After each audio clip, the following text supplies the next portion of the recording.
Hello. आज हम निसार के बारे में समझेंगे। निसार का मतलब NASA ISRO synthetic aperture radar. ये निसार मिशन बहुत लंबे टाइम से पेंडिंग था, लेकिन अब जो है लॉन्च हो गया है। लॉन्च तो हालांकि बहुत पहले हो चुका था। हमको आज इसका टेक्नोलॉजी समझना है कि ये जो निसार मिशन था, इसमें जो सैटेलाइट भेजा गया उसका फंक्शन क्या है, इससे हमें क्या फ़ायदा होने वाला है, ये सारी चीज़ें हमको समझनी है। उससे पहले हम ये समझेंगे कि इसका फंडामेंटल क्या है, क्योंकि बिना फंडामेंटल समझे आपको टेक्नोलॉजी समझ नहीं आएगी जो इसमें इस्तेमाल हुई है। बहुत ही आसान भाषा में, सरल भाषा में शुरू करेंगे। देखिए, ये निसार मिशन एक सैटेलाइट भेजा गया है स्पेस में, ठीक है। इसरो के द्वारा और नासा दोनों दोनों ने मिलकर किया है ये। इसमें आपको कुछ शब्द देखने को मिलेंगे। नासा जैसे Nisar, NASA ISRO synthetic aperture radar. इसमें सिंथेटिक क्या है, अपर्चर क्या है, रडार क्या है, ये डुअल फ्रिक्वेंसी रडार क्या है, लार्जेस्ट स्पेस बॉर्न, ये सारी चीज़ें हमको समझनी है एकदम आसान भाषा में। देखिए, इस निसार के का थोड़ा फैक्चुअल नॉलेज दे दूँ मैं आपको, केवल फैक्चुअल नॉलेज दे रहा हूँ, जल्दी-जल्दी बताऊँगा, उसके बाद मैं समझाऊँगा भी एक-एक करके पॉइंट को। देखिए, निसार का फुल फॉर्म क्या है? NASA ISRO synthetic aperture radar. अब आप नासा और इसरो को भी तोड़ के इसका ब्रेकडाउन कर लेंगे, इसका भी फुल फॉर्म है, लेकिन वो आप अपने से कर लीजिए। इसका मतलब ये है पूरा। इसमें यूज़ क्या-क्या हुआ है? देखिए, इसमें एल बैंड यूज़ हुआ है, एस बैंड यूज़ हुआ है, हम इसके बारे में बात करेंगे। माइक्रोवेव इमेजिंग मिशन इसको बोल रहे हैं। इसमें माइक्रोवेव क्या है, ये क्या है, हमको वो भी समझेंगे। इसमें पोलारीमेट्रिक और इंटरफेरोमीटर डेटा की खूबी है इसमें। तो इसमें पोलरीमेट्रिक क्या है, इंटरफेरोमेट्रिक मेट्रिक क्या है, ये समझेंगे। इसको डेवलप किया गया है नासा और इसरो द्वारा ज्वाइंटली, ठीक है। और इसमें नासा ने क्या क्या प्रोवाइड किया है, जैसे दोनों ने ज्वाइंटली स्टार्ट किया है तो कुछ ना कुछ दिया होगा, इसरो ने कुछ दिया होगा, नासा ने कुछ दिया होगा। तो नासा ने एल बैंड रडार दिया है और जीपीएस रिसीवर दिया है। इसको बताऊंगा मैं अच्छे से। हाई रेटेड टेलीकॉम सिस्टम दिया है, सॉलिड स्टेट रिकॉर्डर दिया है, 12 मीटर डिप्लॉयबल एंटीना दिया है, ठीक है। और ये सब देने में इसको $1.16 बिलियन का खर्च आया है। ये नासा की तरफ से खर्च किया गया है इतना। तो अब आपके मन में सवाल ये आना चाहिए कि इसरो ने भी कुछ दिया होगा। तो इसरो ने एस बैंड रडार दिया है, एस बैंड रडार दिया है, स्पेस क्राफ्ट बस दिया है, इसके बारे में बताऊंगा, सबके बारे में बताऊंगा। और GSLV F-16 दिया है, लॉन्च व्हीकल है ये। लॉन्च व्हीकल क्या होता है वो भी बताऊंगा। और ऐसे इससे जुड़ी हुई बहुत सारे सर्विसेज भी है, ठीक है। तो इसरो को कितना खर्चा आया है? $90 मिलियन, ठीक है। अब आपके मन में ये अगर आ रहा है कि मिलियन बड़ा होता है कि बिलियन बड़ा होता है, तो बिलियन बड़ा होता है, तो नासा ने ज़्यादा खर्च किया है इसमें। देखिए, इसका वेट है, ये भी मैं फैक्चुअल डेटा दे रहा हूँ, फिर समझाऊंगा। 2392 किलो किसका? उस सैटेलाइट का जो जाने वाला है, ठीक है। लॉन्च व्हीकल कौन सा यूज हुआ है इसमें? इसमें GSLV F-16 यूज हुआ है। इसको बोलते हैं जियो सिंक्रोनस सैटेलाइट लॉन्च व्हीकल, इसका फुल फॉर्म है। अभी अब ऑर्बिट, कौन से ऑर्बिट में भेजा गया है? सन सिंक्रोनस पोलर ऑर्बिट में।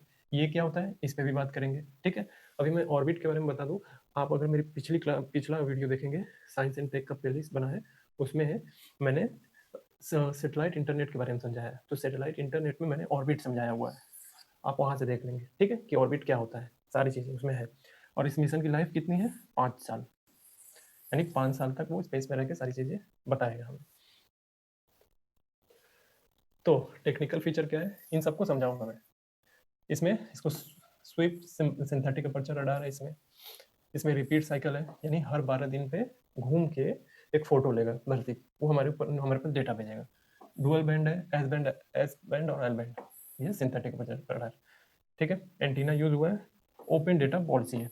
ओपन डेटा पॉलिसी का मतलब ये है कि अगर इसमें इसरो और नासा मिले हुए हैं, यानी इंडिया और अमेरिका मिला हुआ है, तो इसका मतलब ये नहीं है कि केवल ये दोनों ही देश ये डेटा यूज करेंगे। ये सारे देश मिलकर, सारे देश इसका इस्तेमाल कर सकते हैं इस डेटा का। तो इसका मतलब ये है। अब देखिए, अब हम फंडामेंटल पे आ रहे हैं समझने के लिए। ये सारी जो मैंने पीछे बोला कि ये समझाऊंगा, तो उसको समझने से पहले हमको ये समझना पड़ेगा फंडामेंटल। उससे भी सब पहले ये समझना है, फंडामेंटल में हमको समझना है इलेक्ट्रोमैग्नेटिक वेव, ठीक है। क्या होता है, आपने बहुत कक्षा 9वीं 10वीं 6वीं में सुना होगा ये सब। तो ये होता क्या है? देखिए, इलेक्ट्रॉनिक मैग्नेटिक वेव को एक बार में एक लाइन में बोले तो, एक शब्द में बोले तो हम कहेंगे ये वेव है, यानी लहरें जो ऐसे ऐसे चलती हैं, ये वेव है, ठीक है। तो आपके मन में अब ये आ जाना चाहिए कि कैसी लहरें हैं, ठीक है। तो आप ये बोलेंगे कि एक इलेक्ट्रिक और मैग्नेटिक लहरें हैं, मतलब इलेक्ट्रिक फील्ड वाला और मैग्नेटिक फील्ड का ज्वाइंट वेव है ये, ठीक है। और ये जो है इलेक्ट्रिक फील्ड और मैग्नेटिक फील्ड अपना एक 90 90 डिग्री पे होते हैं, यानी परपेंडिकुलर होते हैं। अभी मैं इसको अच्छे से समझाऊंगा। और तो ये इलेक्ट्रिक फील्ड और मैग्नेटिक फील्ड के मिलने से ये इलेक्ट्रोमैग्नेटिक वेव बनता है। ठीक है, इसको ब्रेक डाउन करेंगे तो इलेक्ट्रिक और मैग्नेटिक निकलेगा। ठीक है, इलेक्ट्रिक और मैग्नेटिक, और क्या है, वेव है। तो इलेक्ट्रिक और मैग्नेटिज्म का एक वेव है, एक लहर है। देखिए इलेक्ट्रोमैग्नेटिक वेव जो है स्पेस यानी अंतरिक्ष या वैक्यूम बोल रहे हैं, उसमें आगे बढ़ सकता है। इसको किसी मीडियम की आवश्यकता नहीं है। मीडियम मतलब जैसे हवा, पानी, इसको किसी चीज़ की जरूरत नहीं है, ये वैक्यूम में बढ़ सकता है आगे। इसीलिए जो है स्पेस में इसका इस्तेमाल होता है, मतलब इसीलिए स्पेस में ट्रैवल भी कर सकता है। ठीक है, और ट्रैवल कैसे करेगा, लाइट की स्पीड से करेगा। ठीक है, देखिए लाइट की स्पीड से ट्रैवल करेगा। यहाँ पे सी का मतलब है कांस्टेंट, यानी लाइट की स्पीड। लाइट की स्पीड क्या होती है, 3 × 10⁸ मीटर पर सेकेंड। ये कांस्टेंट रहता है हमेशा, यानी लाइट की स्पीड ये है। देखिए अब मैं इलेक्ट्रोमैग्नेटिक वेव आपको अपनी बॉडी लैंग्वेज से समझाने की कोशिश कर रहा हूँ। देखिए समझिएगा, देखिए इलेक्ट्रिक फील्ड कैसे चलता है, ऊपर नीचे चलता है, ऐसे ऐसे चलता है। ठीक है, ये इलेक्ट्रिक फील्ड चल रहा है, इलेक्ट्रिक फील्ड। और मैग्नेटिक फील्ड कैसे चलता है, ऐसे ऐसे, ऐसे ऐसे। ठीक है, electric field, magnetic field, electric field, magnetic field. अब सबको एक साथ जोड़िए। अब मैं आगे बढ़ रहा हूँ ऐसे ऐसे। ठीक है, तो ये वेव आगे बढ़ रहा है।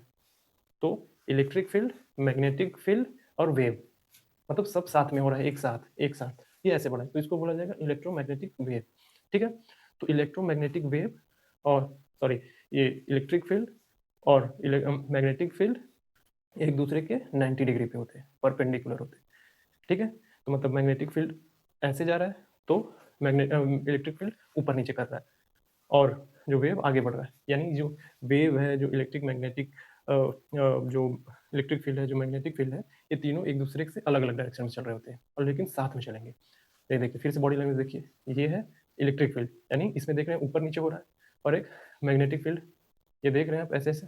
ठीक है, तो ये ऐसे ऐसे जा रहा है, इस डायरेक्शन में जा रहा है, एक ऐसे ऐसे, एक ऐसे ऐसे, 90 डिग्री दिख रहा है, ऐसे ऐसे जा रहा है, ये ऐसे ऐसे जा रहा है, एक ऐसे ऐसे जा रहा है, 90 डिग्री दिख रहा है इसमें, ऐसे 90 डिग्री, तो एक दूसरे के परपेंडिकुलर। और वेव जो है, अब सबको साथ में लेके चलिए, मैं आगे बढ़ रहा हूँ, पीछे जा रहा हूँ, आगे बढ़ रहा हूँ, तो ये आगे बढ़ती है, ये है इलेक्ट्रोमैग्नेटिक वेव। तो सवाल ये है कि हम किस किस कंडीशन में हम कब बोलेंगे कि हाँ ये इलेक्ट्रोमैग्नेटिक वेव ही है, हम कब बोले, ये कंडीशन है कुछ।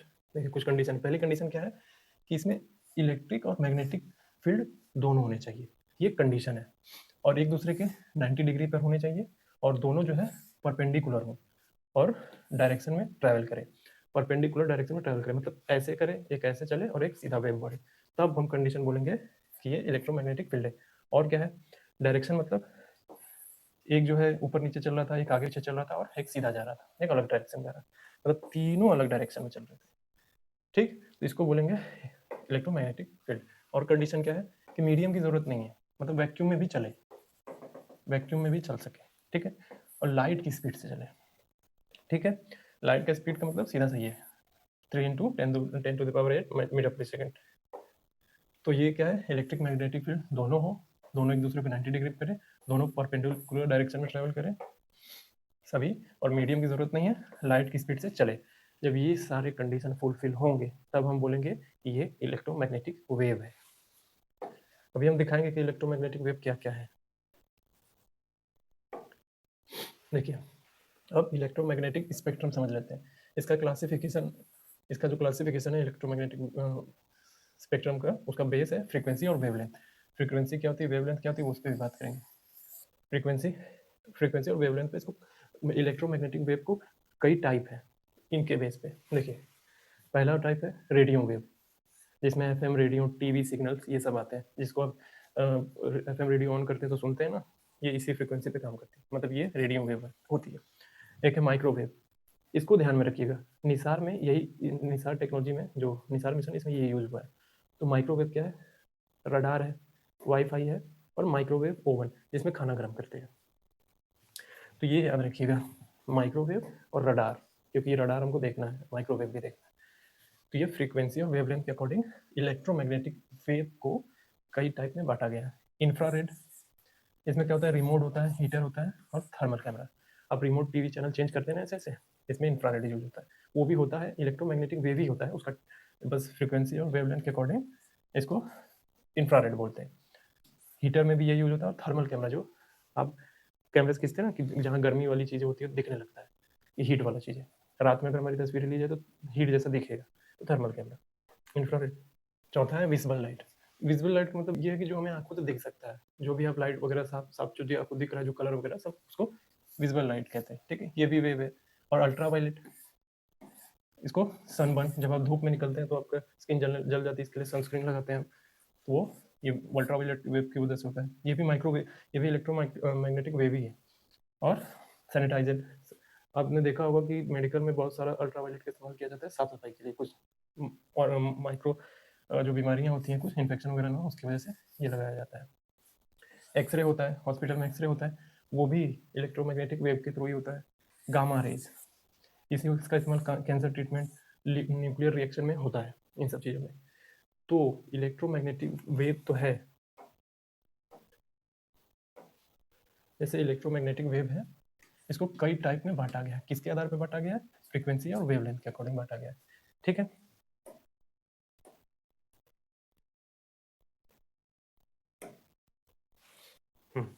अब इधर ध्यान दीजिए। अभी मैंने बोला था ना कि इलेक्ट्रोमैग्नेटिक वेव्स को काफ़ी टाइप में बताया गया है। देखें, radio, microwave, infrared, visible light, ultraviolet, X-ray, gamma. तो आप देखेंगे यहाँ पे फ्रीक्वेंसी लिखा हुआ है, यहाँ पे फ्रीक्वेंसी लिखा हुआ है। ठीक है, ये वेवलेंथ है।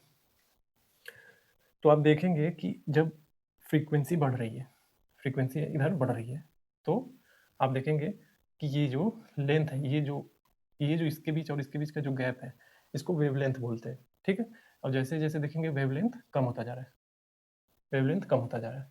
ठीक है, वेव की लंबाई कम होती जा रही है, लेकिन जो वेव है वो बढ़ता जा रहा है। वेव लेंथ की लंबाई का, वेव लेंथ कम होता जा रहा है, वेव बढ़ता जा रहा है। यानी जब वेव, इसका मतलब ये है कि जब वेव बहुत ज़्यादा बढ़ेंगे, यानी 1 सेकंड में बहुत ज़्यादा वेव्स आ रहे हैं, तो इसका मतलब ये है कि फ्रीक्वेंसी बहुत ज़्यादा है, एनर्जी बहुत ज़्यादा है। इसलिए आप देखेंगे कि गामा रेज में एनर्जी बहुत ज़्यादा होती है। ठीक है, और जैसे जैसे ये वेव लेंथ मतलब बड़ा होता है, वेव की लेंथ जो बढ़ती जाएगी, अब देखेंगे फ्रीक्वेंसी कम होती चली जा रही है। अपोजिट रिलेशन इसमें। तो आप देखेंगे कि वेव की जो फ्रीक्वेंसी है वो भी कम हो रही है, तो आप देखेंगे एनर्जी भी कम हो रही है। ठीक है, तो ये पूरा इलेक्ट्रोमैग्नेटिक वेव ही है। Radio, microwave, infrared, visible light, ultraviolet, X-ray, gamma ray, ये सब इलेक्ट्रोमैग्नेटिक वेव ही है। इनको फ्रीक्वेंसी और वेवलेंथ के अकॉर्डिंग क्लासिफाई किया गया है। और ये बात ध्यान में रखिएगा कि जब भी वेवलेंथ कम होगा और वेव की कंडीशन बढ़ेगी, इसका मतलब ये है कि फ्रीक्वेंसी बहुत ज़्यादा है। फ्रीक्वेंसी बहुत ज़्यादा है किसकी? वेव्स की, और मतलब एनर्जी बहुत ज़्यादा है। अब देखिए वेव्स, जो इसके बारे में बात करते हैं, वेव्स में दो मेन फीचर है। पहला तो वेवलेंथ, जो जो अभी बता रहा था, और फ्रीक्वेंसी, इसको लैम्डा बोलते हैं। ठीक है, वेवलेंथ, तो ये वेव की लेंथ। और फ्रीक्वेंसी, फ्रीक्वेंसी का मतलब है कि 1 सेकेंड में कितनी ये लहरें बनी, 1 सेकेंड में। ठीक है, अगर 1 सेकेंड में ऐसे लहरें बन रही है, 1 2 3, ठीक है, तो बोलेंगे कि फ्रीक्वेंसी कम है वेव्स की। ठीक है, लेकिन उसका वेवलेंथ बड़ा है, ज़्यादा है। और 1 सेकेंड में अगर ऐसे ऐसे आ रहा है, तो बोलेंगे कि फ्रीक्वेंसी ज़्यादा है लेकिन लेंथ कम है। जब लेंथ कम होती है तो एनर्जी बहुत ज़्यादा होती है, जब लेंथ बहुत ज़्यादा होता है तो एनर्जी कम होती है। समझ में आया? अब ध्यान दीजिए, ये देखिए पहला केस लेते हैं। अब देखिए यहाँ पे जो लेंथ है काफ़ी बड़ा है, तो क्या बोलेंगे? इसकी फ्रीक्वेंसी कम है, वेव की फ्रीक्वेंसी कम है, वेवलेंथ बड़ा है। दूसरा केस, अब देखेंगे फ्रीक्वेंसी बहुत ज़्यादा है, बहुत सारे वेव्स दिख रहे हैं, ये 1 सेकेंड में हुआ है सब, तो फ्रीक्वेंसी बहुत ज़्यादा है तो वेवलेंथ छोटा है। ठीक है, समझ में आया? यहाँ पे एनर्जी ज़्यादा है, यहाँ पे एनर्जी कम है। ये मैं समझा रहा था वेव क्या होता है, वेवलेंथ क्या होता है, वेवलेंथ क्या होता है, वेव क्या होता है, फ्रीक्वेंसी क्या होती है। फ्रीक्वेंसी जैसे ही बोलेंगे तो वेव की फ्रीक्वेंसी बहुत ज़्यादा है, फिर फ्रीक्वेंसी कम है। जैसे ही फ्रीक्वेंसी कम होगी वेवलेंथ बढ़ जाएगा, जैसे ही फ्रीक्वेंसी बढ़ेगी वेवलेंथ छोटा हो जाएगा। देखिए अब हम समझेंगे निसार में रडार से। निसार क्या है? जब बोला जाए ना कि निसार क्या है, तो एक मिशन है। कैसा मिशन है? एक रडार सैटेलाइट है, वो रडार सैटेलाइट है, ये बोलेंगे। ठीक है, तो रडार काम क्या करता है? अब आएगा माइक्रोवेव, जो हम पीछे पढ़े हुए। ठीक है, देखिए रडार क्या करता है? माइक्रोवेव भेजता है। ठीक है, अर्थ से टकराता है वो माइक्रोवेव, फिर वापस आता है। देखिए मान लीजिए ये सेटेलाइट है, ये सेटेलाइट है मेरा, ये सेटेलाइट है, यहाँ से ये सैटेलाइट है, यहाँ से रडार ने माइक्रोवेव भेजा, कहाँ? धरती पे। अब वो धरती से टकरा के ये वापस चला जाता है, यानी डेटा उठाकर वापस चला जाएगा, ऐसा। तो रडार का काम क्या है? वेव भेजना, फिर जो सामने अगर कुछ टकरा के वापस आए पता करके, ये रडार का काम है। जैसे हम कहीं बिल्डिंग कहीं देखते हैं, आप किसी पहाड़ी वगैरह पहाड़ी जगह पे जाते हैं और हम जोर से चिल्लाते हैं, तो हमारी आवाज़ टकरा के वापस होती है, इको होती है, तो हमें ये पता चलता है कि सामने तो कुछ ना कुछ तो है, ठीक है? तो बस उसी तरीके से रडार क्या करता है? माइक्रोवेव भेजता है, ठीक है? ये निसार में यूज हुआ है, माइक्रोवेव भेजता है, इससे कुछ टकरा के तो हमें पता चलता है कि नीचे क्या है, ये रडार का काम है। अभी रडार में फंडामेंटल बता रहा हूँ, अभी सिंथेटिक अपर्चर रडार वर्ड आएगा, उसको समझेंगे। देखिए क्या होता है कि माइक्रोवेव के अलग अलग वेवलेंथ फ्रीक्वेंसी होती है, इसी आधार पर हम एस बैंड और एल बैंड बोला जाता है। मैंने बोला था निसार में एस बैंड यूज हुआ है, एल बैंड यूज हुआ है, तो किस आधार पर? फ्रीक्वेंसी और वेवलेंथ के आधार पर। और ये एस बैंड और एल बैंड जो है, ये एस बैंड और एल बैंड माइक्रोवेव है। याद करिए इलेक्ट्रोमैग्नेटिक वेव, जिसको बहुत ज़्यादा टाइप में बांटा गया, फिर उसमें एक था माइक्रोवेव, जिसमें रडार वर्ड इस्तेमाल हुआ था, रडार आया हुआ था। तो क्या है? फ्रीक्वेंसी और वेवलेंथ के आधार पर ये एस बैंड और एल बैंड बोलेंगे। अब एल बैंड करता क्या है? देखिए एल बैंड का वेवलेंथ कितना होता है? इतना, लगभग 1 फुट, 23 से 25 सेंटीमीटर। फ्रीक्वेंसी क्या होती है? 1 से 2 गीगाहर्ट्ज टच, ठीक है? एग्जाम्पल के लिए, अब ये एल बैंड क्या करेगा? देखिए एग्जाम्पल लीजिए, धरती पे कोई झाड़ी उड़ी है ना, ऊपर से सेटेलाइट है, नीचे बहुत सारे जंगल होते हैं, ठीक है, बहुत घने जंगल होते हैं। तो पहले के सेटेलाइट क्या करते थे? वो अंदर तक जा नहीं पाता था, लेकिन ये एल बैंड ठीक ठीक वैसा है कि मान लीजिए कि बहुत ज़्यादा झाड़ी है और आपके पास एक डंडा है, ठीक है? तो वो झाड़ी, ये झाड़ी है, ये डंडा है, तो ये डंडा जो है उस झाड़ी के अंदर तक, यानी डीप पेनेट्रेशन कर सकता है, अंदर तक जा सकता है। ये एल बैंड के जरिए हो सकता है, ये एल बैंड करता है, ठीक है? तो यूज क्या होगा इसका? तो इसका इसका फायदा हमको ये होगा कि जंगल के नीचे का स्ट्रक्चर अगर हमको देखना होगा एकदम नीचे का, तो इसे संभव है। ग्लेशियर के अंदर अगर कोई क्रैक है तो उसको डिटेक्ट कर ले, ये एल बैंड के द्वारा हो सकता है। और एस बैंड क्या का वेवलेंथ क्या है? इसका 8 से 12 सेंटीमीटर है। अब मैंने वेवलेंथ फ्रीक्वेंसी समझाई है, तो उसको समझाया, तो उसको देख लीजिएगा, याद रखिएगा। और फ्रीक्वेंसी कितनी है? 2 से 4 गीगाहर्ट्ज।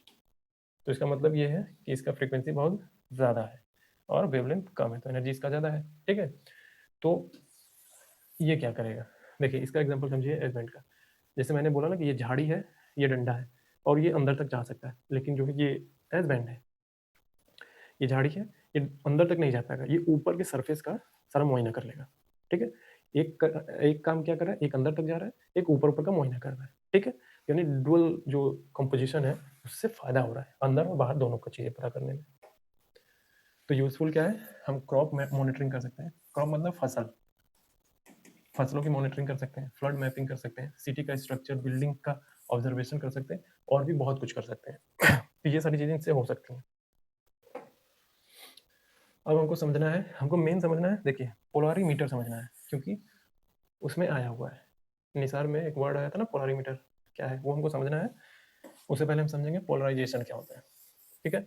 देखिए मैंने शुरू में बताया था कि वेव्स के बारे में बताया था, इलेक्ट्रोमैग्नेटिक वेव्स के बारे में, कि ये इलेक्ट्रिक फील्ड है, ये मैग्नेटिक फील्ड है, और हम आगे बढ़ रहे हैं इस साथ साथ होते हुए, ठीक है? और मैंने ये बोला था कि ये सब परपेंडिकुलर है, यानी इलेक्ट्रिक फील्ड, मैग्नेटिक फील्ड एक दूसरे के परपेंडिकुलर है, और वेव्स सब अलग अलग दिशाओं में भाग रहे हैं, ठीक है? तो वेव किस डायरेक्शन में हिली है, ये उसकी पोलराइजेशन होती है, ठीक है?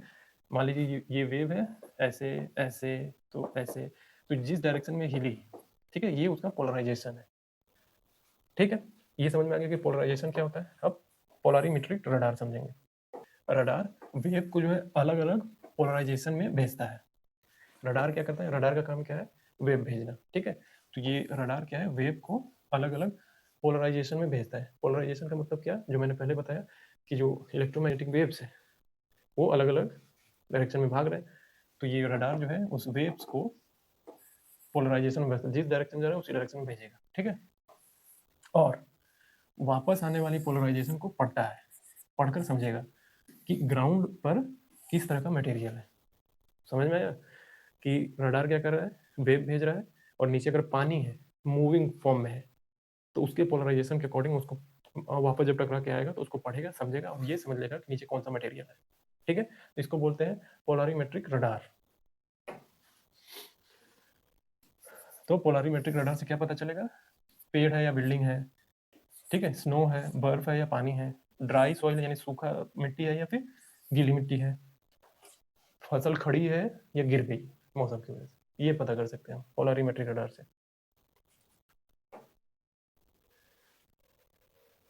देखिए अब हमको ये समझना है इंटरफेरोमीटर मेट्रिक क्या होता है, इंटरफेरोमेट्रिक क्या होता है। ठीक है, वर्ड यूज हुआ था तो हमको समझेंगे।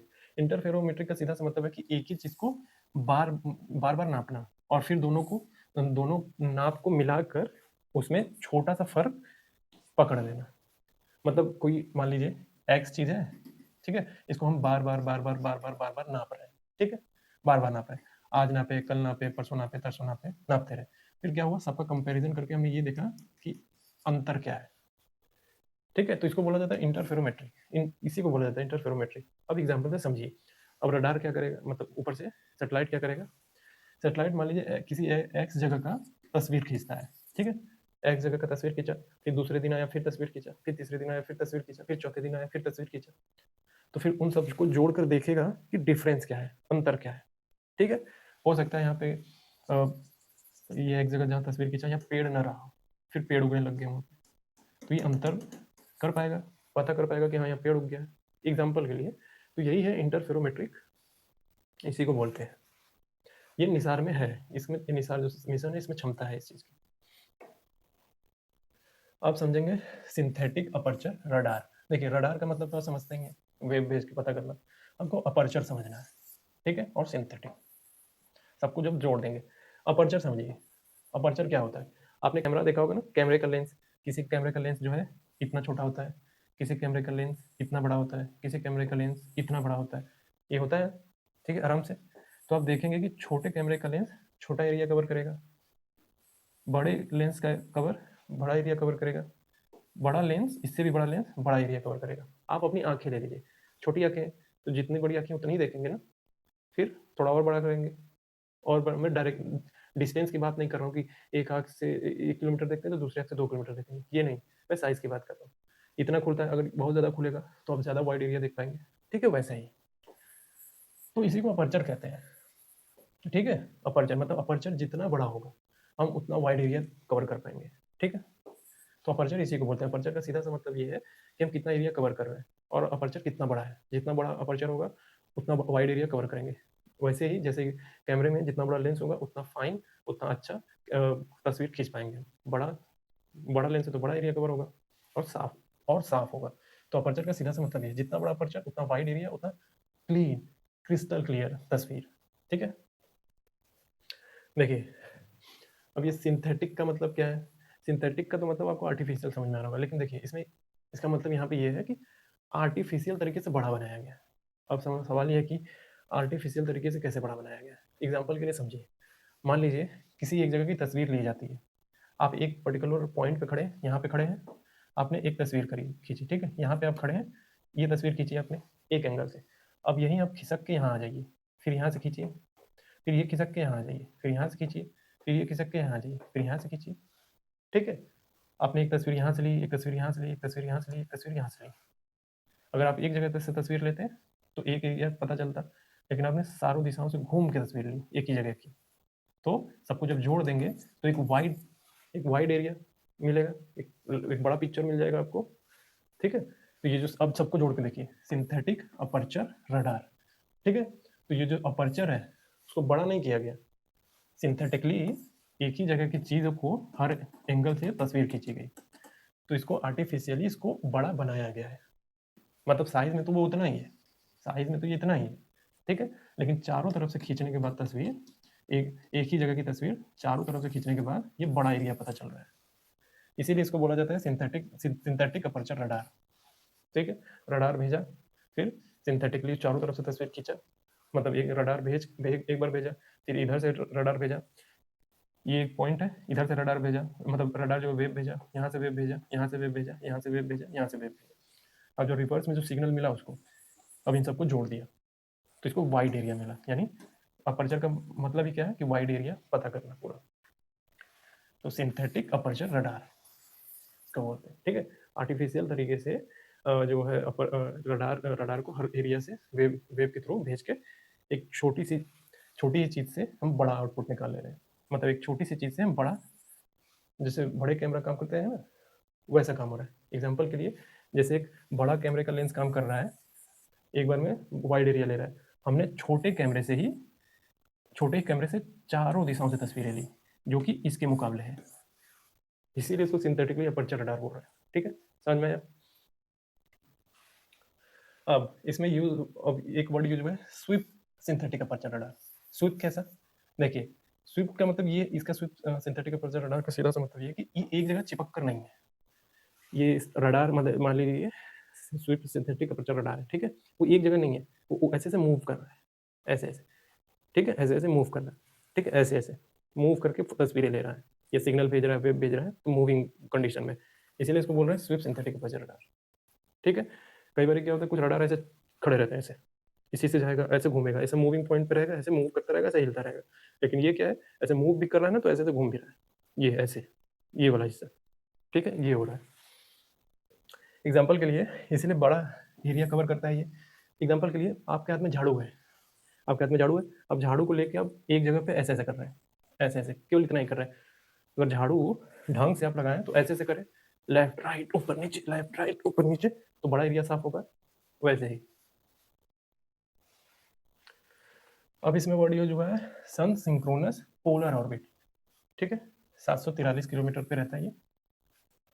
अब आपको हमको ये समझना है, ऑर्बिट के बारे में मैंने बोला कि अब साइंस एंड टेक का जो प्लेलिस्ट है उसमें मैंने सैटेलाइट इंटरनेट को समझाया है। सैटेलाइट इंटरनेट में मैंने ऑर्बिट के बारे में बताया है, तो आप वहाँ से देख लेंगे, लेकिन मैं अभी इसको समझाऊंगा। पोलर वर्ड क्यों यूज हुआ है?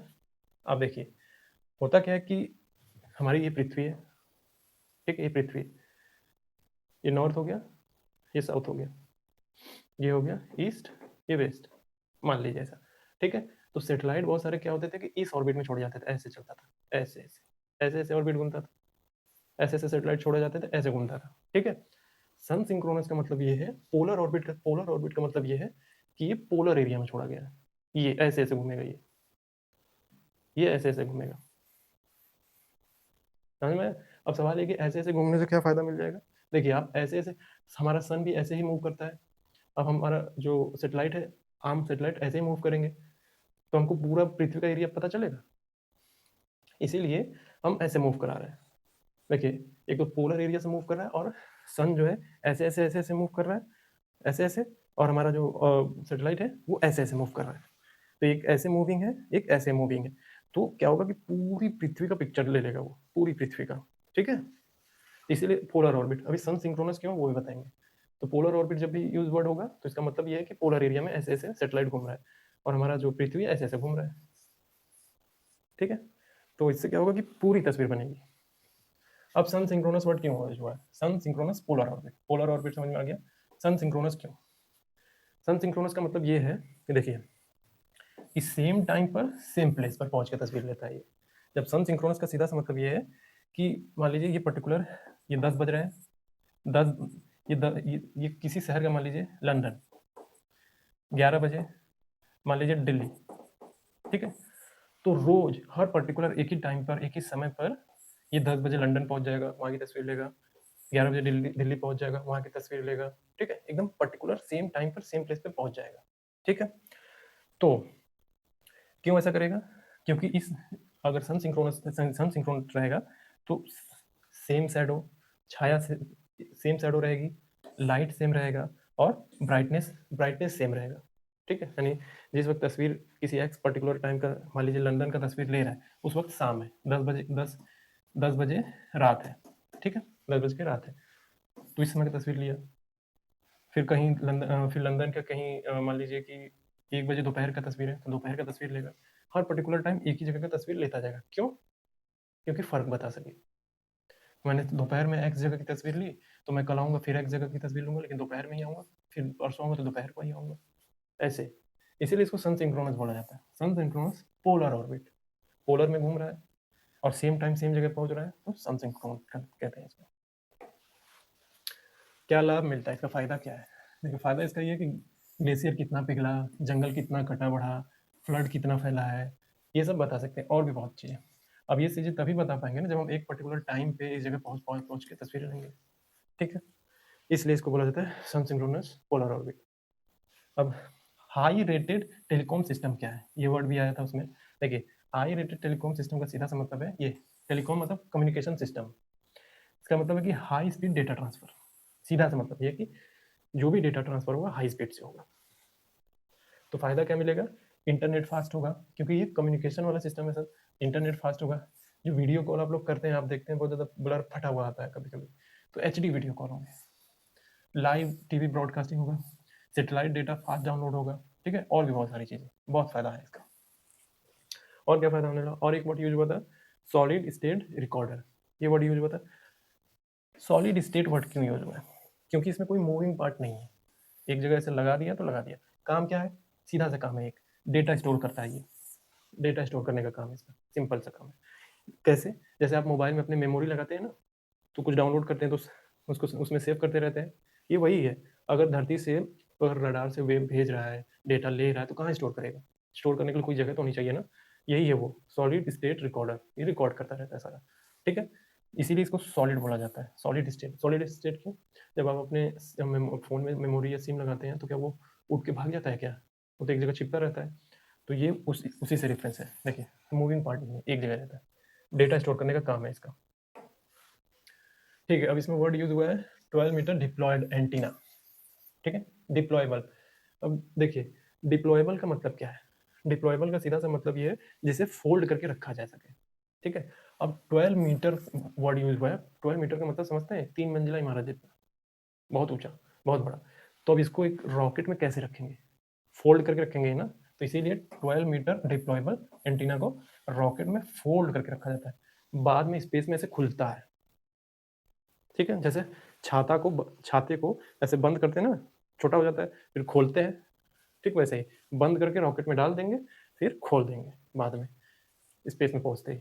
तो ऐसे चुप ऐसे रहेगा, फिर ऐसे ऐसे रहेगा, फिर ऐसे उसे खोलेगा पूरा, ऐसे। बॉडी लैंग्वेज देखिए बस, ऐसे ऐसे। तो 12 मीटर डिप्लॉयबल एंटीना, ठीक है? अब इसमें वर्ड यूज हुआ था स्पेस क्राफ्ट बस। यूज हुआ था ये स्पेस क्राफ्ट बस। क्या होता है ये? एक इस बस का एग्जांपल लीजिए। देखिए, बस में बहुत सारी चीजें हम भर सकते हैं। ये बस है, इसमें हम बहुत सी चीजें एक्स वाई जेड बहुत सारी चीजें रख सकते हैं, ठीक है? ताकि बाद में यूज कर सके, ठीक है? तो हम स्पेस में अगर सेटेलाइट को भेज रहे हैं, तो उसको फ्यूल तो चाहिए ना, कि आगे पीछे मुड़े, नेविगेशन सिस्टम कैसे होगा? वो फ्यूल सबसे इंपॉर्टेंट हिस्सा होता है ये स्पेस क्राफ्ट बस। बैटरी, सोलर पैनल होता है इसमें, कंप्यूटर, फ्यूल फ्यूल थ्रस्टर होता है, फ्यूल होता है, थ्रस्टर होता है इसमें, आगे पीछे बढ़ सके, मूव कर सके, मैनोवरिंग कर सके। नेविगेशन सिस्टम होता है इसमें, कम्युनिकेशन सिस्टम होता है इससे, जिससे अर्थ से बातें हो सके, ठीक है? स्ट्रक्चर कैसा होता है? पूरा सेटेलाइट सिस्टम जो है इसके अंदर होता है, रखा होता है, ठीक है? मैं दिखाता हूँ।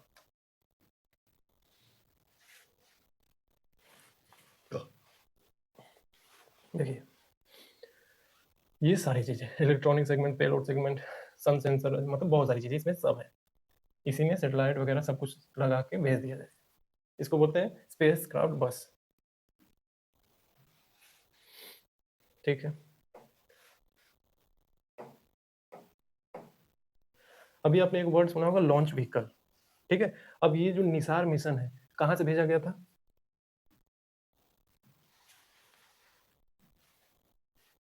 देखिए, ये भेजा गया था श्री सतीश धवन स्पेस सेंटर से। एग्जैक्ट लोकेशन देखेंगे, देखिए, ये ये आंध्र प्रदेश में है। ये दक्षिण भारत का राज्य है। पोलिकट लेक दिख रहा है ये? कुछ याद आ रहा होगा? थोड़ा बड़ा करके छोटा करते हैं और तो समझ में आएगा। ये है, अब बड़ा करेंगे, ये आंध्र प्रदेश का इलाका है। देखिए, पुलिकट लेक, ये सतीश धवन स्पेस सेंटर है, ठीक है? यहीं से भेजा गया था, और वो सेंटर है ये, ठीक है? इस पूरे को बोला जाता है लॉन्च पैड। लॉन्च पैड बोला जाता है जहां से रॉकेट उड़ाए जाते हैं। और ये जो ऊपर का हिस्सा दिख रहा है ना, इसी में सेटेलाइट रखा जाता है, ठीक है? इसी में सेटेलाइट रखे जाते हैं। इसको लॉन्च व्हीकल क्यों बोलते हैं? देखिए, लॉन्च व्हीकल बोलने का सीधा सा मतलब ये है जिसको हम अभी बोल रहे हैं ना जीएसएलवी F-16 से भेजा गया है, जियोसिंक्रोनस सैटेलाइट लॉन्च व्हीकल। तो लॉन्च व्हीकल क्यों? लॉन्च व्हीकल वर्ड क्यों? आपको मान लीजिए दिल्ली से मुंबई जाना है, तो आप बहुत सारे तरीकों से जा सकते हैं। आप गाड़ी से जा सकते हैं, बाय रोड, प्लेन से जाएँगे, ट्रेन से जाएँगे, ठीक है? तो ये जो तीनों माध्यम है क्या है? वो व्हीकल है और आप क्या हैं? सैटेलाइट, उसमें बैठे और अपने जगह पे पहुँच गए, ठीक है? तो दिल्ली से मुंबई में जाना है तो गाड़ी गाड़ी आपका व्हीकल है, जिसमें आप खुद एक सैटेलाइट है जिसमें आप बैठ के मुंबई पहुँच जाएँगे, ठीक है? तो उसी तरीके से ये व्हीकल है, जिसमें सैटेलाइट रखा जाता है और जहाँ इसको जाना रहता है उसको पहुँचा दिया जाता है, ठीक है? तो तुलनात्मक रूप से समझिए इसको।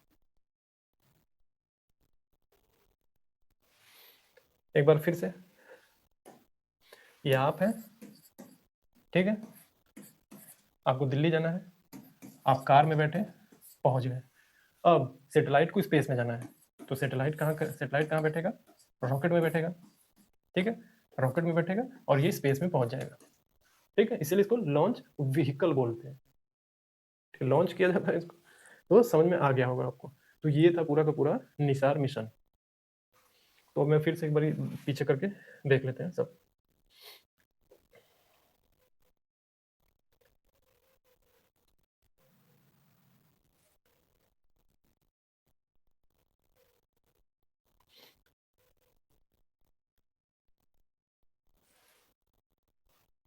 देखिए इसमें एल बैंड समझ गए, एस बैंड समझ गए, सिंथेटिक समझ गए, अपर्चर समझ गए, रडार समझ गए, माइक्रोवेव समझ गए, पोलारीमेट्रिक समझे, इंटरफेरोमेट्रिक समझे।